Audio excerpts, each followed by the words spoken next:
It's the amazing Rico Brogna podcast with your host, Evan Roberts. Rico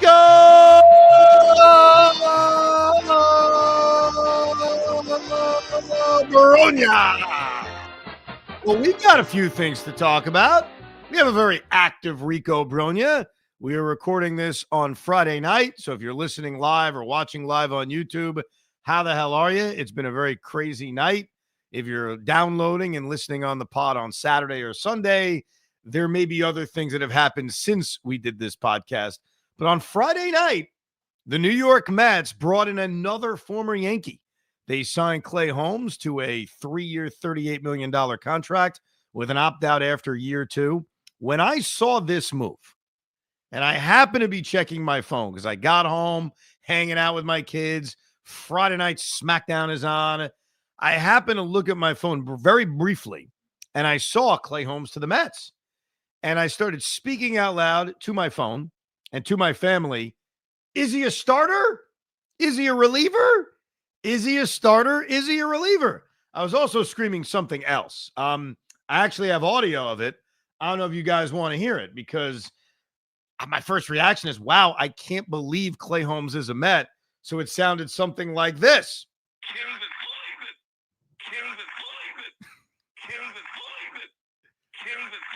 That's actually John Heyman, who also, I guess, around this time had a freak out with Keith McPherson on WFAN, which you may have heard of. All I can listen to is his freak out. I can't even believe it. I do want to apologize. I believe that John Heyman freaking out is my fault and Joe Beningo's fault because I think we beat him up way too much for about 10 years straight. And I think he had a lot of built-up aggression. And then, unfortunately, Keith McPherson was the one that brought it out of him. So Joe and I would like to apologize to John Heyman. But all I've been doing is listening to that drop of, I can't believe it. But in all seriousness, it's not that I couldn't believe they signed Clay Holmes. But there was that, I'd say, 5-minute stretch of, is he a starter or is he a reliever? And what I said very calmly to my friends on the Mets text chat as this very quickly got around was, I think the contract's going to tell us the answer. I think based on what the contract is, we will know, is it a starter or is it a reliever? It then comes out 3 years, $38 million. And my gut was, okay, he's going to be a starting pitcher. And obviously that was revealed a few minutes later. I think Jeff Passan was the one to confirm it. Obviously, Joel Sherman was the one to have the idea that the Mets were intrigued by Clay Holmes as a starting pitcher. And there's a lot of layers to this. So let's start off with what my first reaction was just a few days ago. And I expressed this on the Rico, but this actually happened live on the radio with Tiki when the breaking news was, hey, the Mets are considering Clay Holmes as a starting pitcher. From a Met perspective, I understood it. I understood it from, we can get this guy cheaper than what the going rate is for starting pitchers. We believe with the stuff that he has, with the hard sinker, with the sweeper, with the slider, with the fact that he throws strikes, he has the makeup of a guy that can be a starting pitcher. Needs to add a fourth pitch. We'll get into that in a little bit. But we can get him for less money. We also believe we can turn him into a really good starting pitcher. And then if it works out, great. He goes back into free agency and maybe some other team gives him way too much money. But if it works out, we now have a starting pitcher at a much cheaper price than the going rate for starting pitchers are.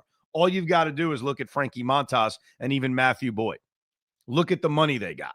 So from a Met perspective, it was another way to kind of go low risk on a starting pitching option. For Clay Holmes, obviously, it makes sense because who wouldn't rather be a starting pitcher? And if it works and you prove to be a successful starting pitcher, you're going to get paid a lot more money. So I get it from those two angles for the Mets and for Clay Holmes. What do I overall think of this? I think that the Mets have put themselves in a spot in which, again, they are relying very heavily on doing something such as taking a starting pitcher who either is coming off a bad year or an injured year. Frankie Montas wasn't injured last year, but 2 years ago he was. Or in this case, a career reliever, and they are betting on themselves. They're betting that this pitching lab and Jeremy Hefner can get the best out of guys. And so when they did it last year, It was, hey, it's an evaluation year. Hey, the expectations aren't that high. And it worked out great. In a year like this, and I think most Met fans are going to feel this way, no matter how the Juan Soto sweepstakes ends, the Mets are going to have very high expectations in 2025. Maybe unfairly, but the reality is they are, because this is a team that got to the NLCS a year ago. So are you comfortable, and are you getting almost too cocky? Is it almost like a heat check in the NBA when you're relying on projects in the middle of your rotation? That's my concern level. My concern level is we have no idea what kind of starting pitcher Clay Holmes is going to be. The Mets are betting on themselves. They're betting that they can unlock Clay, and maybe they're right. But we have no idea. And I think last year in doing this, there was a lot of, we'll see what happens. But this year when you do this, you better be right. Because fair or not, the Mets are going to have higher expectations. And now there are two guys in this rotation, in Clay Holmes and Frankie Montas, who are, I hate to use the term lottery tickets, but lottery tickets. That's what they are. Here is the safety net with Clay Holmes. And this needs to be addressed because it's out there, though the bar of when the Mets decide to pull the emergency lever, we will probably debate on many, many Ricos. If he fails as a starting pitcher, and I don't know what that looks like. Like, is that he got rocked in spring training? Is that they just don't like the feel of him developing that fourth pitch, whether it's a changeup or going back to the four-seam fastball he threw a few years ago, but basically shelved? I don't know if it's that early or if it's, hey, it's the middle of May. Clay Holmes has a 6 ERA. They always have the pull emergency lever and say, okay, you're our seventh inning guy. Okay, you're a high leverage reliever. Because despite the issues that Clay Holmes had with the Yankees last year where he lost his closer's job, he is still one of the better relievers in baseball. He may not be Emmanuel Clase or Devin Williams or in our case, Edwin Diaz, but when you look at what Clay Holmes had been over the last few years, or really ever since the Yankees kind of fixed him when they got him from Pittsburgh late in the 2021 season, he's one of the more sturdy, reliable relievers in baseball. I know that may be tough for us to see and for Yankee fans who are voyeuristically watching to see because you couldn't stand him. He blew a lot of saves and he lost his closer's job, which happened. There's no denying that. But as a seventh inning guy or an eighth inning guy or whatever his role would be out of the bullpen, he has been, since late 2021, one of the more solid relievers in baseball. And so the Mets have this option where if he is a failed starting pitcher, if it doesn't work out, and it's going to be very difficult to know when that time is, when the Mets pull the lever and say, okay, we tried, it's not working, they have themselves a good back-end reliever. And it's funny, a few weeks ago when we were doing off-season previews of bullpen options and starting pitching options, Clay Holmes was one of those bullpen options that if you downloaded the Rico, if you listen to the Rico, I was very high on. I liked him as one of the better relievers. Now, he's not going to start that way, but at least the Mets have that possibility if things fail with him as a starting pitcher. What we're all going to debate, though, is when is it a failure? You know, you want to give him the proper time and the fair time to prove he can be a starting pitcher in this league. So I doubt it's spring training. It's not, hey, he's had a couple of bad spring training starts. He's going to be in the rotation, assuming he's healthy. He's going to get, I'd say, probably a couple of months. I'd almost guess this right now as we talk here in early December, and I'll write this down just to see if I'm accurate about it. I think he's got until the All-Star break to prove he can be a starting pitcher in this league. And if it fails and he's not pitching well and he's worse than a middle or back of the rotation arm, the Mets just, you're going to hate this, but this is true. The Mets will then have made a trade for a relief pitcher right before the deadline, and that guy's name is Clay Holmes. So do I like it? Do I like this move? I like that the Mets are very smart at finding and saving starting pitchers. At least they were last year. If this becomes their thing, if this works with Montas and Clay Holmes, what a wrinkle to this Met team. I like this move as long as, and this is the key, the Mets are continuing to add to this rotation. And I don't mean one starter, I mean two starters. David Stern said at the beginning of the offseason, we need to add 2 or 3 starters. They've added 2. I wouldn't stop at 3. And the reason I wouldn't stop at 3, there's a couple of reasons. Number one, the Mets are going to have to use a 6-man rotation. Isn't that obvious to everybody? Kodai Senga was a guy that needed a 6-man rotation in his rookie year. Last year, he didn't even pitch. Now he's coming off a year in which he didn't pitch. And Kodai Senga is, and may well be going into the start of the season, the ace of this team. They're going to want to handle him. And remember, he's one of the few guys with a relatively long-term contract. They're not pitching him every 5 days.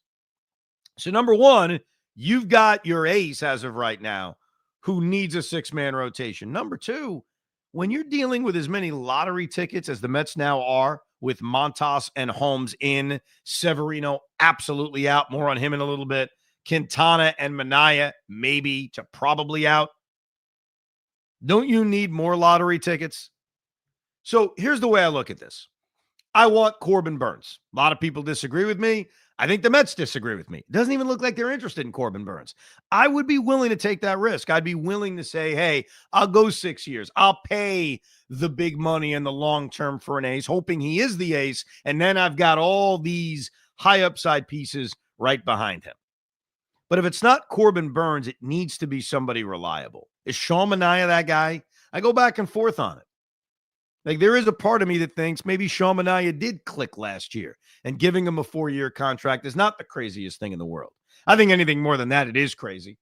If Sean Manaea is getting a 5-year contract at 33 years old off of a career season, yeah, that would worry me. But on a 4-year deal, I'm probably willing to say, screw it. Go give him 4 years, $100 million. But if they keep Sean Manaea, are we really going to be okay and comfortable on a team that expects to compete for a championship or a division or go deep into the playoffs again with a rotation that will be based around Manaea, Senga, Peterson, Montas, and Holmes? I would almost add 2 starting pitchers. If you add Burnes, I think I'd be okay saying, all right, I'm good with that. And if I need a 6th or 7th guy, then I'll rely on Jose Butto and Tyler McGill. But we even talked about break glass in case of emergency. Let's say the Clay Holmes experiment doesn't work. Well, that's why you need 2 more starting pitchers. And I think that will make me and a lot of us feel better about these projects that they're taking, these lottery tickets that they're trying with Frankie Montas coming off an average to bad year, however you want to define it, and Clay Holmes being converted. So, more on the conversion. We have seen over the last couple of years a handful of relievers make this conversion work and make this conversion where it's not just average, it's really good. Reynaldo Lopez is a great example. Seth Lugo, I mean, that's the obvious one. We all know that. That's another great example.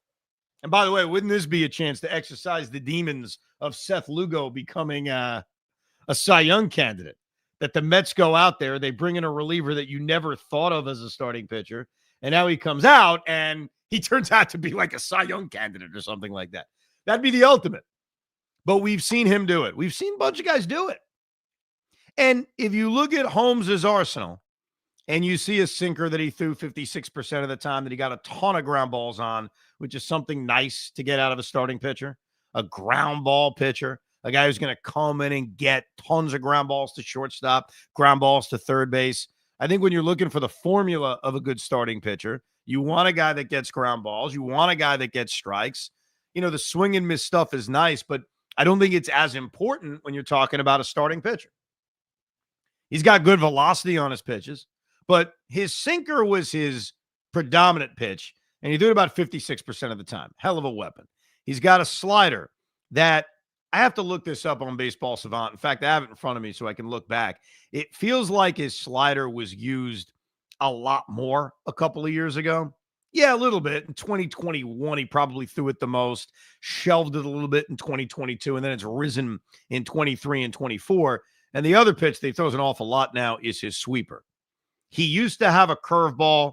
He got rid of it in 2021. So when he was in Pittsburgh, he threw a curveball. Hasn't thrown it the last 3 years. The Yankees basically say get rid of it. He had a cutter that he very rarely threw, but was trying to develop it a couple of years ago. And he has a changeup that he threw early in his career. I'm not sure which is going to be the fourth pitch. And that's really going to be up to the lab that we talk about and Jeremy Hefner. But that's going to be the key to all this because his sinker, his sweeper, his slider are very effective. Can he develop that fourth pitch? And what is the fourth pitch? Is it the four-seamer? Is it bringing back the changeup? I doubt it's going to be the curveball. And that's going to be the thing that's going to help determine if he's successful as a starting pitcher or not. But he was a three-pitch pitcher as a reliever. And he threw those three pitches an awful lot. And he was effective with them. So I think the makeup that Holmes has certainly feels receptive to making this conversion into a starting pitcher. And if you're the Mets, you have options. There is a scenario where Clay Holmes gets bumped to the bullpen, and it's not because he's a failed starting pitcher for the 3-month trial period the Mets give him. And this is where I think we're all going to argue.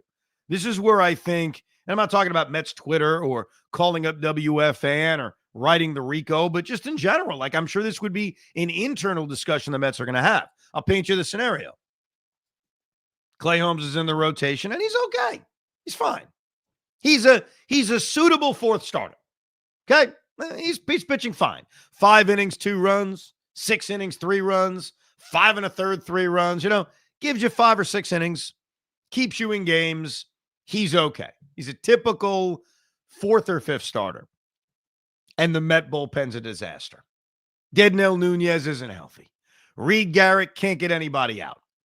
We'll see what other moves the Mets make in building this bullpen, but their bullpen, and this happened during the season this past year, really, really struggles. Are we not just as fans, but internally in the Met organization, not going to be saying, hey, maybe they should move Clay Holmes to the bullpen? He's pretty good. It's going to be this drug that's hanging right there next to us that we're looking at. We're like, well, we could always just bring Clay Holmes in. We could always just move Clay Holmes to the 7th inning. And that's going to be a very difficult thing to balance. Because here's the question. Ask yourself this. I remember doing this a lot back in the day with Jabba Chamberlain. Man, I've been on WFAN a long time that we were talking about Jabba Chamberlain back in the day. But we were. And believe it or not, I don't know how many people remember a sports opinion I had from 2007, 2008, the early days of working with Joe. But Joe and I would argue about Jabba Chamberlain. I was actually the lone wolf on this. I wanted Jabba to be a starter. I admit that for any Yankee fan out there or Met fan who says, why, really? And my reasoning at the time was, yes, he's a great reliever. Yes, he's lights out. But would you rather have Josh Beckett or would you rather have a really dominant 8th inning guy? Remember, Yankees have Mariano at the time. So we're not talking about a closer. We're talking about a very good 8th inning guy, a very good 7th inning guy.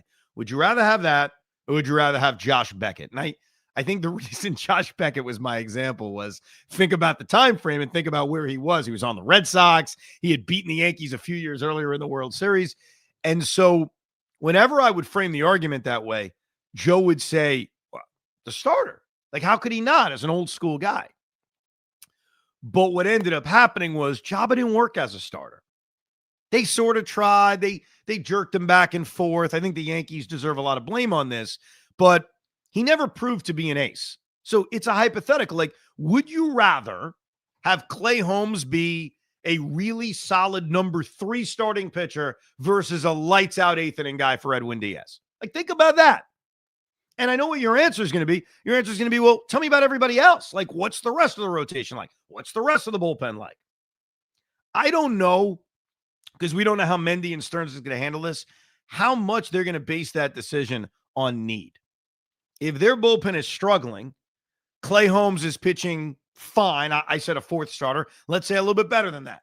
Let's say he's got a 3.6 ERA. Solid numbers as a starting pitcher, but the bullpen's a mess. Are the Mets going to feel compelled in the middle of June? You know what? Let's just move him to the bullpen. And is that impacted based on Brandon Sproat is dominating at AAA and the Mets want to call him up? So it's a debate, but what I admit what I like is the versatility of it. I like the fact that the Mets have given themselves an option in the rotation, maybe something that is a jack pocket move. Jack pocket. I guess I read a lot of jack pocket reads. A jackpot move. And he becomes this frontline starting pitcher. He's Reynaldo Lopez from last year before he got hurt. He's Seth Lugo from last year, where he's a Cy Young candidate. And then we're all like, what are we even talking about? The Mets just added this great top of the rotation piece. Then we'll never talk about moving him to the bullpen. That's the best case scenario of a move like this. The worst case scenario is he sucks and they move him back to what he's good at in the bullpen. And again, I know he lost his closer's job last year. We talked about it a lot. He is still an effective reliever. Like, one of the things I like about Clay Holmes just as a relief pitcher, and we talked about this on the reliever Rico going through different reliever options, is the reliability he has supplied over the last 4 seasons. Here are his innings, his ERA, and his whip just over the last 4 seasons, 21 through this past year, of course, all as a reliever. 2021 with the Pittsburgh Pirates, doesn't really pitch very well. Actually pitched to a 5 ERA, 42 innings, gets traded to the Yankees, finishes the season with a microscopic 1.61 ERA, but with the 28 innings with the Yankees and the 42 innings from the Pirates, he ended up throwing 70 innings that season for Pittsburgh in 69 appearances with the Pirates and with the Yankees.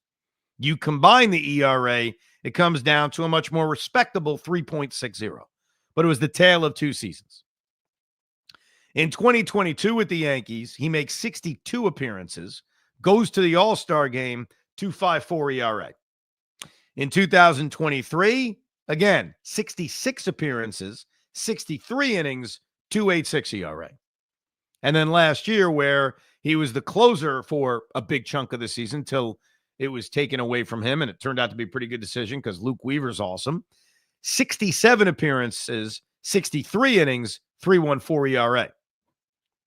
Effective and reliable as a relief pitcher. So if that's the scenario the Mets end up going to, which I guess is the worst case scenario, the Mets have added themselves a pretty good reliever. Pete Hoffman, who will be talking a lot about this, as he'll be doing it overnight for those that are consuming Rico live on Friday night. He'll be on at midnight. Even if you're listening to this on a podcast, you can always rewind on the Odyssey app. First of all, what time is John Heyman coming on, Pete? I had him scheduled for 1, but I think he's busy now. Listen, let me tell you something. I listened to you for about 20 minutes talk about Clay Holmes, and I'm in agreement on a lot of stuff. And the biggest thing you said was the versatility of the situation, and that's what I feel like David Stearns, who by the way is turning into like Joe Madden of general managers.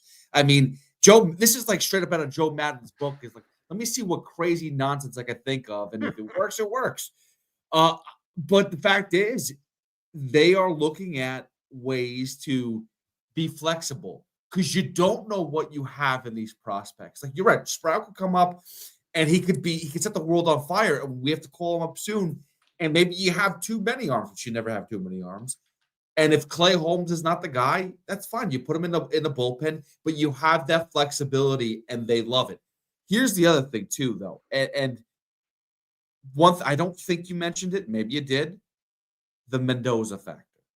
The fact that he's had these relationships with Montas, with Clay Holmes, I feel like he's green lighting guys that he's comfortable bringing in and saying we could work with him. He's somebody that's going to fit this locker room and our rotation.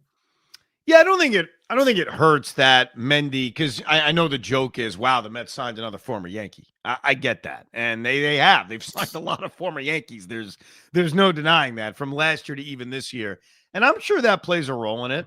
That David Stearns talks to Carlos Mendoza and says, "Hey, we're interested in this guy. You coached him with the Yankees as a bench coach. What do you think?" And obviously, Mendy feels, I would assume, good about a lot of these guys. Otherwise, you're not bringing them in. I think with Stearns and the Joe Madden comparison, David's been here for 1 year.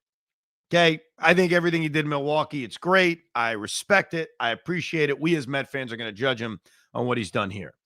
Last year was great. I mean, there's no denying it when you look at Sevy, Emanaya, and their success. He's got to do it again. I'm not going to stand here blindly and tell you, oh, I'm confident Montas is going to be great. We're the Mets. We got the pitching lab, bitches. Like, I can't say that. This is a heat check moment for David Stearns and this administration. They are adding different lottery tickets this year. Let's see if they hit the same way. I think Holmes is a different kind of lottery ticket than Montas was, Minaya, and Severino, because there is a backup plan. Like, this could still be a really good signing for the Mets, and he could fail as a starting pitcher. That is absolutely on the table. If Montas fails as a starting pitcher, it was a bad signing, and they collectively wasted $35 million. You know what I mean? $34 million. But in the case of Holmes, you do have that insurance policy of, okay, it didn't work out. He couldn't develop a fourth pitch. He didn't put it all together. He becomes a reliever. And assuming he doesn't fall off a cliff as a reliever and just produces in the solid fashion that he has over the last 4 years, then it works. So I think that's kind of the backup, but David Stearns got to do it again. Like, it's one thing that they had a great year last year with reclamation projects. That doesn't mean they're going to do it all the time. And it worries me, I admit, as of now, because there's still moves to be made, that their rotation is being built again with reclamation projects. Their entire rotation has some kind of question. Between Senga not pitching last year, Peterson trying to build off a couple of good months, and then two pieces that are unknown. That's why I really want, I talked about this a few days ago on the Rico, I've said it on the fan, I want some reliability in this rotation. And right now, they don't have a lot of. No, I mean, honestly, though, I don't know if they're, we mentioned, we saw the article this week where Burns, Fried, they weren't kind of in this Mets thought process for this year. I mean, at least that's what we saw, which is very disappointing.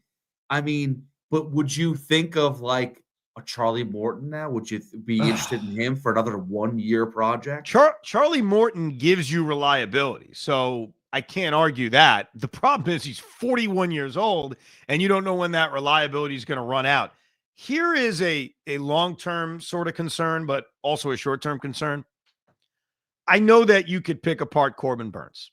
Okay, we've done it. We did a whole episode dedicated to Corbin Burns where we recognize the spin rate changes, the velocity changes, the age, the questions about what he'll be into the 30s. It's all fair stuff.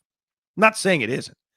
But if you aren't willing to go long-term for Corbin Burns, and you aren't willing to go long-term on Max Fried, and maybe the Mets will be, though the early signs are they're not, then tell me what starting pitcher you would. Because look around baseball, and I'm not just talking about free agents. I'm saying look around baseball. If you have discomfort with going 5-6 years for Burns or 5-6 years for Max Fried, okay, what starting pitcher then that exists right now would you go 5 or 6 years with? Framber Valdez is going to be a free agent next year. He's going to be 33 years old. Like, are you going to give Framber Valdez 4 or 5 years? The answer is, nah, he's 33. The answer is no.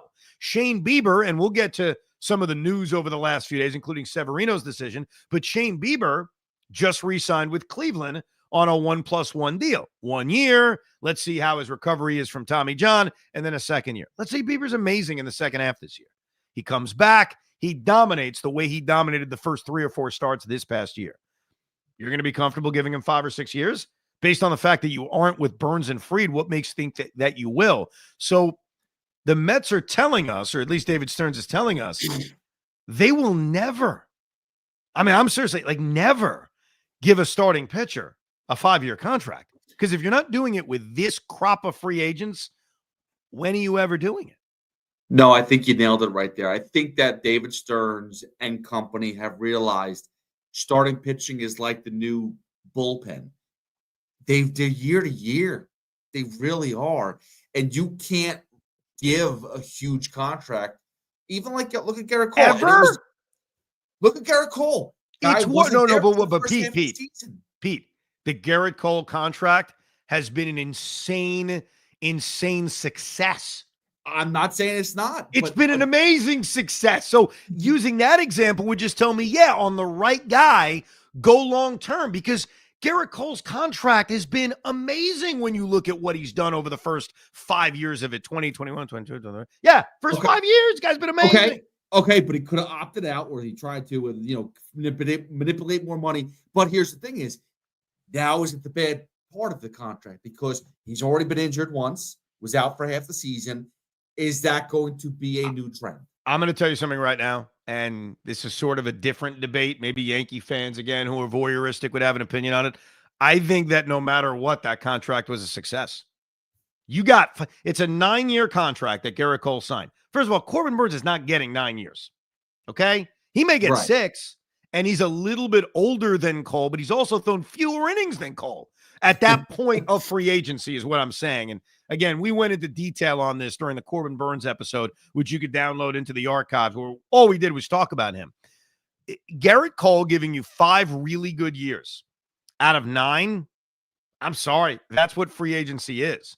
So if the Mets sign Burnes to, let's say, a 6-year contract, if you got 4 good years out of him, no matter what happens in the last 2 years, I would say that's a success.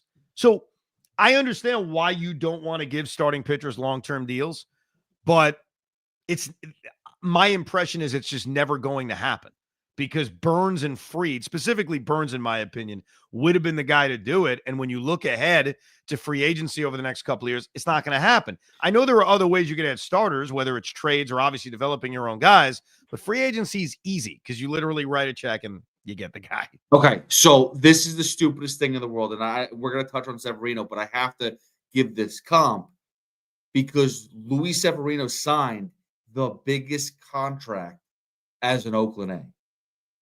3 years, $67 million.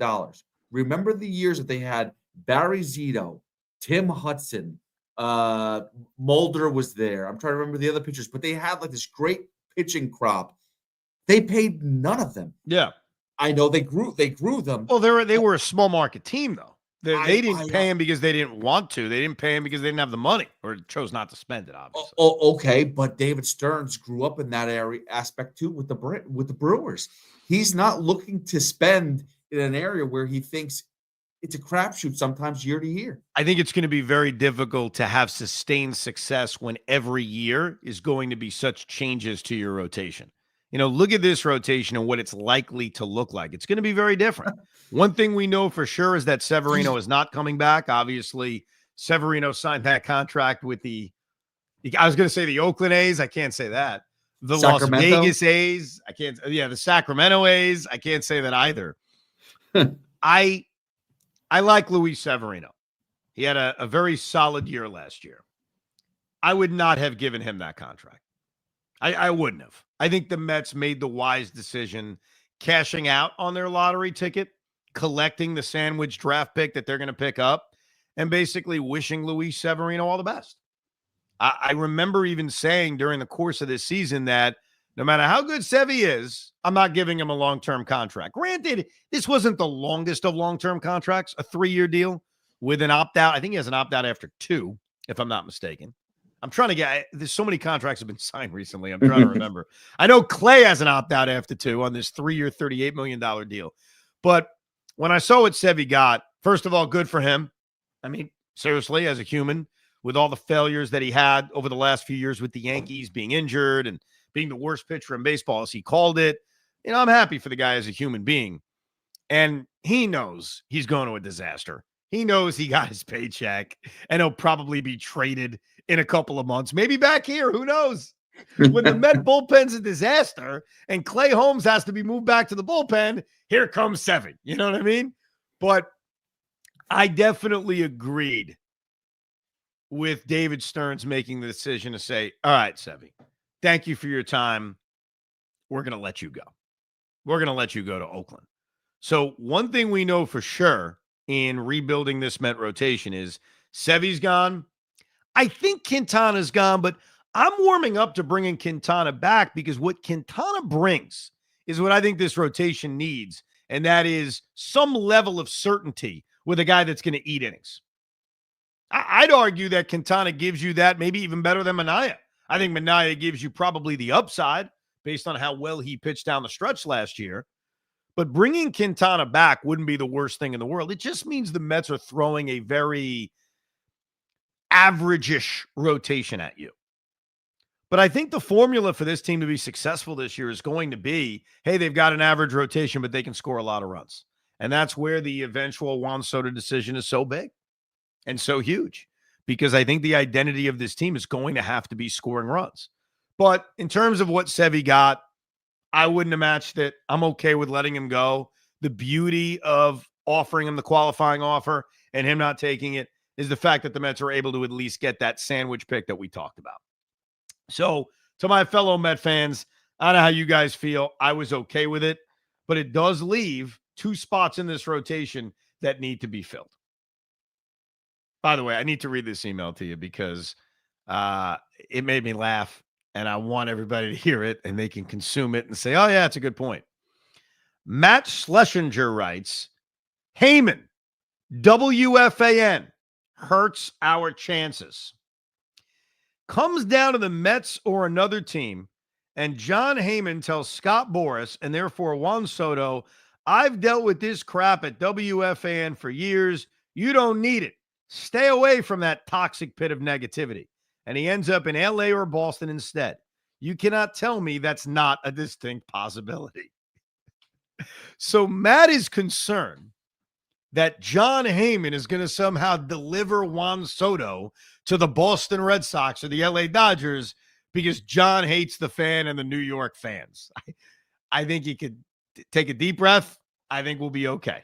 So Matt, deep breath. We are not losing Juan Soto, Yankees too, to the city of Boston because John Heyman is going to make a phone call and say, screw the fan, get the hell out of here. Matt, I got to be honest. You just unlocked a new piece of my anxiety. Thank you so freaking much. Casey writes, Holmes and Montas for the rotation. This has been a very odd start to the offseason. These feel like the moves they made going into last year.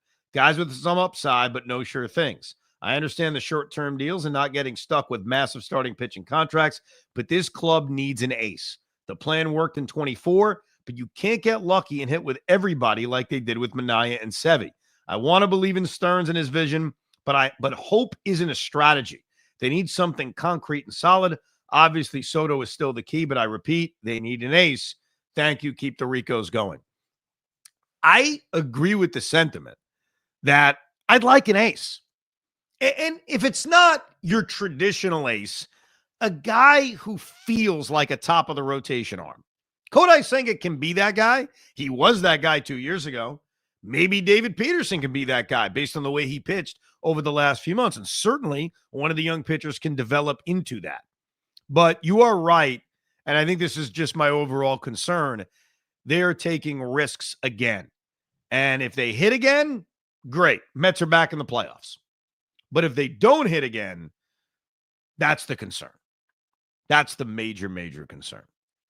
So my original plan for a Friday night Rico Brogna was to continue trade week by hearing your trades. I even wrote down a lot of your trades, courtesy of social media, courtesy of Twitter, courtesy of emails, and we will get to that. I promise you. Trade week will continue this week. We will have a podcast going through all the different trade ideas that you have. We'll react to them. And I will tell you, we like this trade, we don't like this trade. But obviously, the Clay Holmes news was able to push that one to the side. Now, let me spend a few minutes on Juan Soto. I have no idea what's going to happen. What I think is healthy for everybody out there to do is not believe every single thing you read. Because right now, nobody knows anything. Here's what we do know. Juan Soto is going to make a massive amount of money. It may be from our team. It may be from the Yankees. Maybe it is Toronto or Boston. I doubt that. But reading every tea leaf and reading every fake story is only going to drive you nuts. Now, I do have a level of confidence that we are going to get an answer over the next couple of days, which I'm looking forward to. Because if we get the good answer that Juan Soto is a Met, we'll have a celebratory podcast. We'll have a very happy Rico. We'll talk about how great he is, how excited we are, the idea of stealing him from the Yankees, which to me is just an added bonus. It's not the key to all this. And then at some point, I'm not sure when, we'll have to pivot from the excitement of stealing Juan Soto into, hey, so what should they do next? Which is going to be fun. But if they don't get Juan Soto, which between us I lean towards, and I think a lot of that is I need Steve Cohen to show me he's going to be the highest bidder. I'm sick of talking about him like this fictitious character. At some point, you got to prove it. At some point, you got to go out and do it. And, getting this guy to leave the Yankees, especially if the Yankees are offering upwards of $700 million, feels like it's going to be a tough pill. But hopefully I'm wrong. But I'm telling you right now, my gut is 60-40 Yankees, which is kind of where I've been for a very long time on this. But I do want to address one question that's been asked of me recently. I've gotten a few emails about this, and that is, I'll paraphrase because I've had this asked a lot. Hey, Evan, you were against trading for Juan Soto, which I was. That was over a year ago, but it was true. When the Yankees got him, I said, good for them. I get why they did it. It did not make sense for the Mets. Do you regret that, especially if you think Ty goes to the Yankees? That the Yankees are in this position of, hey, as long as we can get close to the Met offer, we're going to get the guy. So here's the way I would answer that. First of all, let's see if that's the case. That is just a gut feeling that I have, and maybe some others have. It doesn't mean that's what's going to happen. We really don't know what Juan Soto thinks about the New York Yankees and how badly he wants to go back, if he wants to go back at all. But I'll give this to you. He ends up, Ty goes to the runner. He's a New York Yankee. I do not regret not trading for Juan Soto. And I'll tell you a couple of reasons why. Where the Mets were last year, where I thought they had a chance to compete for a third wild card spot, they were not positioned to trade the amount of prospects it was going to take for 1 year, one guaranteed year of Juan Soto. And if the tie goes to the runner with the Yankees, that doesn't mean the tie that goes to the runner was going to be with us. It doesn't mean if the Mets had him for a year, even if the OMG thing worked out exactly the same way, that he was definitely going to stay. And who could have seen the OMG Mets coming? So I don't have any regrets. Like, you have to think about where this franchise was a year ago. And then you have to think about, okay, well, what would the equivalent trade even be? The Yankees gave them a lot of pitching, including Michael King, who had a wonderful season for San Diego. Like, what were we offering that was similar to that? So even if you get past that and you come up with the trade that you feel good about, no, I have no regrets. Even if the Yankees end up getting him for the same amount of money, or even, let's say, a little bit less, I cannot make the assumption that the same thing was going to happen to us. I also don't think it's good business to trade a boatload of prospects just to get the slight advantage on a guy who's a free agent at the end of the year. And I don't know where this number is going to end. I don't. But I do believe this very strongly, and I've said this a lot of different ways. If you were the New York Mets, despite the year they had last year, as much fun as it was, you need to outspend everybody and leave no doubt to attract a free agent. You're not the Yankees. You're not. We aren't. Maybe someday we'll be better. Maybe someday we'll be on the same level playing field. We're not. We haven't proven it. We haven't done it enough. We don't have the same gravitas. So if you want to steal a free agent from the Yankees, or you just want to steal a free agent in general, you have to be the highest bidder, and you have to be the highest bidder by a lot. I made this point about Ohtani last year. A lot of people disagreed with me. I made this point about Yamamoto. If they wanted to get the player, they should have bid more. They didn't bid anything on Ohtani because they gave up. Because they're like, he's not interested, not even worth it. Okay, fine. He didn't even want to have a meeting. But in the case of Yamamoto, if you wanted the player, you needed to leave no doubt. Tiki argues with me and says it wouldn't have mattered. Yamamoto was always going to the Dodgers. And what I always say to him is, how do you know that? Whatever the number is, I'll give you a hypothetical. The Yankees re-sign Juan Soto at 15 years, $750 million. Very high number. But a contract that is something I sort of predicted before this process began. And I'm talking about before the season began. That I thought it could get to 700. Just do the math. $50 million a year, 15-year deal. Why not? But let's say that's where the Yankees get him at, which is far greater than many assume the Yankees would bid. What I will say on the Rico, and maybe I'll get a lot of angry emails, is you should have bid $800 million.